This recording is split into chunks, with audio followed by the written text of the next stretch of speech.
If you have been betrayed and your partner has cheated on you, does it ever make sense to engage in a revenge affair? This is especially in the context of you're still in a relationship with them, you're still married, you're trying to kind of figure out whether or not you're going to stay with them or not. Sometimes people think that what could be best is going out and having an affair of their own. And I want to urge pretty strongly against it for a couple of reasons. Ultimately, it's your choice.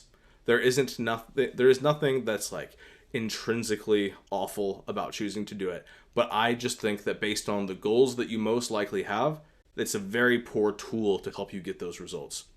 So, what often happens, what motivates this? Well, again, your life is turned upside down by the affair. You've been cheated on, your trust has been broken, what used to feel like was up is down, what used to feel like is left is right. You're in this chaotic state and you want to get back at them. You want them to know what it feels like.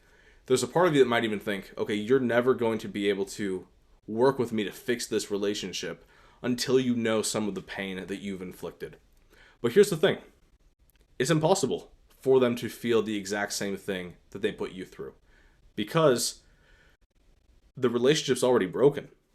If you were to do it first, then yeah, they would feel that, but then you would just be in their shoes and they would be in your shoes. Since the relationship, the trust is already broken, it's never going to have the same impact.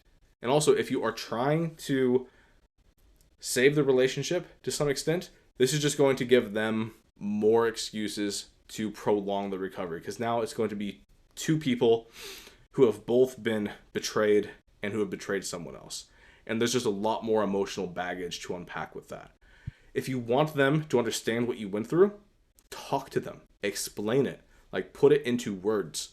Don't try to cause them to feel hurt. And then a big other reason is I don't think that it ever makes sense to stoop to the level of someone that hurt you.